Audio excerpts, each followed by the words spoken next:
Hello everyone and welcome back to Learning English with Podcast Conversation. I'm Tony, your host, and today I'm really excited because we have a fantastic topic to discuss. It's something I think everyone thinks about sometimes, how to get whatever you want. Hello, Tony. Hi, everyone. I'm Jenny, and yes, this is a really interesting topic. How to get whatever you want sounds a bit maybe like magic, or maybe impossible, but I think we can talk about it in a real way. Exactly. It's not magic, right? It's more about understanding some steps or ideas that can help you move towards your goals, your dreams, the things you really want in your life. So, Jenny, what do you think when you hear how to get whatever you want? Well, my first thought is, can you really get anything you want? Like, if I want to suddenly fly like a bird? Probably not, right? So, maybe it means getting things that are possible, realistic. That's a really important point to start with. Thank you for saying that. Yes, when we talk about getting what you want, we usually mean things that are achievable, maybe with effort and time, like wanting a better job, learning a new language, traveling to a specific country, buying a house, or even just learning to cook your favorite meal. Okay, that makes more sense. So, we're talking about goals and dreams that are possible for humans to achieve.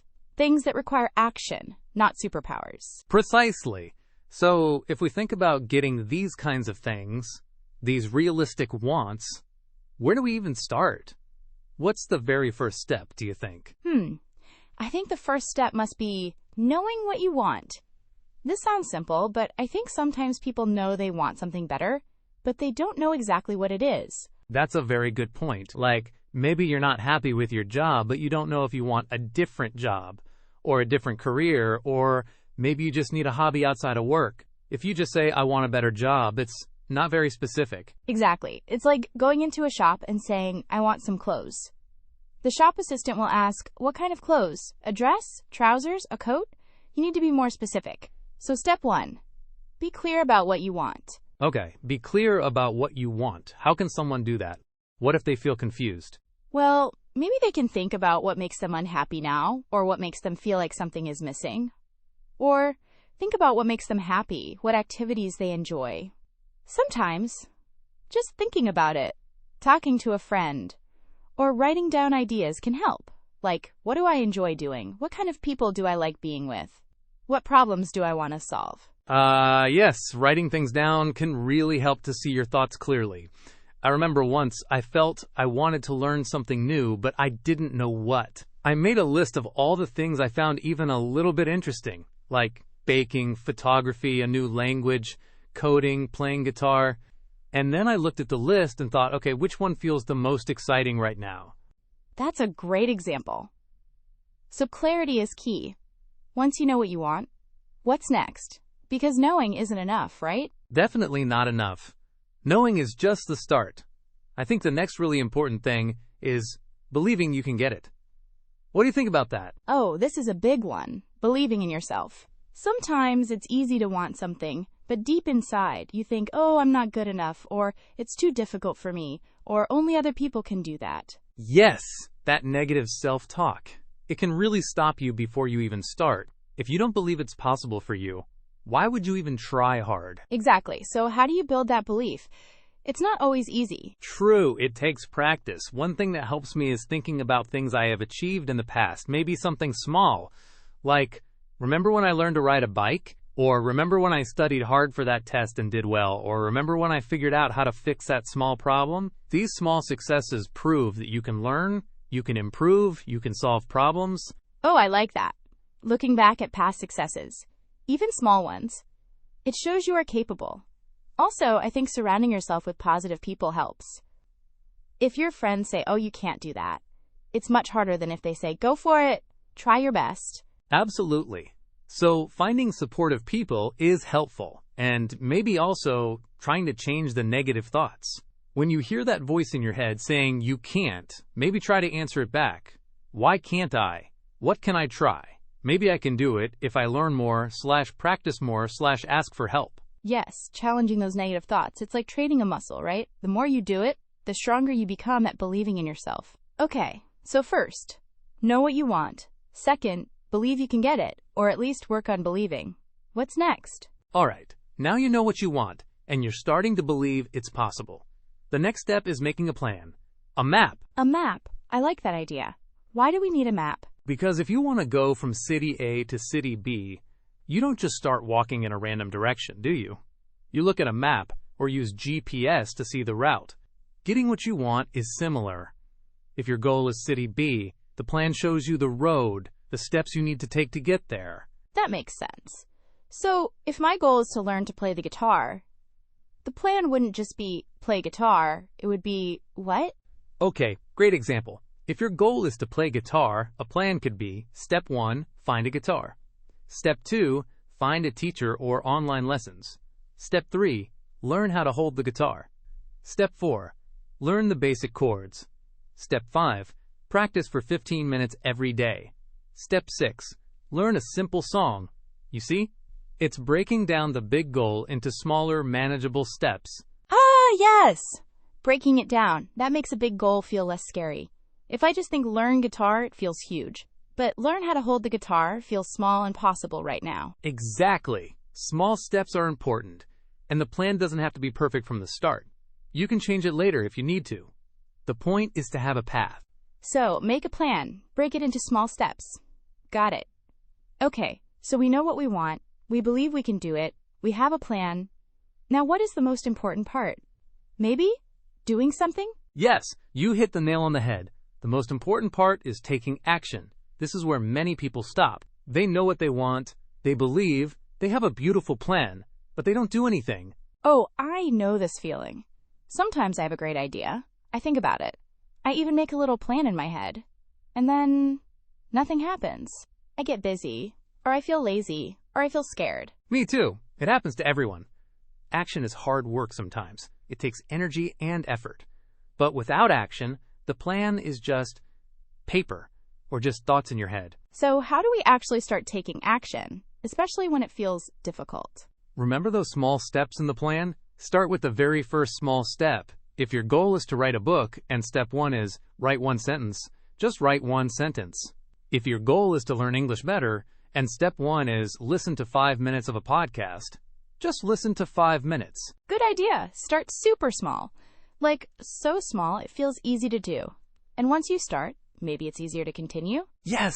The hardest part is often just starting. Once you have some momentum, it gets easier. And try to do something for your goal regularly, every day or every few days. Even small actions add up. Like learning English. You can't learn it perfectly in one day. But if you study for 15 to 30 minutes every day, after 1 year, wow, you will see amazing progress. That's a perfect example, Jenny. Learning English definitely requires consistent action. And that brings us to maybe the last main point. What happens when things go wrong? Because they often do. Ah, yes. Challenges, problems, failures. This is where many people give up. Exactly. They try. Maybe they fail the first time. Or it's harder than they thought. Or something unexpected happens. And they stop. So the final point is not giving up. Being persistent? Yes. Persistence is key. Not giving up means trying again even when you fail. Learning from mistakes. Finding a different way if the first way doesn't work. This is like my experience learning to cook. I wanted to learn to bake a specific type of bread. The first time, oh dear, it was flat and hard. Not bread at all. My husband tried to eat it and almost broke a tooth. Oh no, that's a funny image. So what did you do? Did you give up on baking bread? Well, I wanted to. I felt disappointed. But then I thought, okay, what went wrong? I checked the recipe again, watched some videos. I realized I didn't let the dough rise for long enough. So the next weekend, I tried again. And it was better! Not perfect, but much, much better. And now I can bake pretty good bread. It took many tries. Wow, that's a great story, Jenny. It perfectly shows persistence. You failed, you felt bad, but you learned from it and tried again. My story about starting this podcast is a bit similar. I wanted to create something to help English learners. I had the idea, I believed I could do it, I made a plan, but actually starting, recording the first episode, editing, it was much harder than I thought. Oh, I can imagine. Lots of technical things, and also feeling confident talking. Yes. Many times I thought, Maybe this is too difficult for me, or my English isn't perfect, maybe I shouldn't teach, or nobody will listen. But I remembered why I wanted to do it, to help people. And I just kept going. Each episode got a little easier. I learned new skills. And now, here we are, talking with you. That's inspiring, Tony. It shows that getting what you want is rarely a straight, easy line. There are bumps and turns. But if you keep going, even slowly, you move forward. Exactly. Persistence isn't about never failing. It's about not letting failure stop you. It's about learning and adapting. So to summarize our main points. 1. Be clear about what you want. 2. Believe you can achieve it. 3. Make a plan. 4. Take action. Start small, but start. And 5. Be persistent. Don't give up when it's difficult. Yes, those are the 5 key ideas we talked about. Knowing, believing, planning, acting, and persisting. It sounds simple when you say it quickly, but each step requires effort and focus. It really does, and I think it's important to remember that getting what you want isn't always about having something material, like a new car. It can be about becoming a certain type of person, like I want to be a more patient person, or I want to be fluent in English, or I want to be healthier. That's a very important reminder, Jenny. Goals can be about personal growth and skills, not just things. So for our listeners, especially those learning English, maybe your want right now is to improve your English. How can you use these ideas? Well, you need to be clear. What level do you want to reach? By when? Then, believe you can do it. Many people before you have learned English, so you can too. Make a plan. How many minutes a day will you study? What materials will you use? And then, take action. Start today. Listen to podcasts, read, practice speaking, and be persistent. Some days will be hard, you'll make mistakes, but keep going.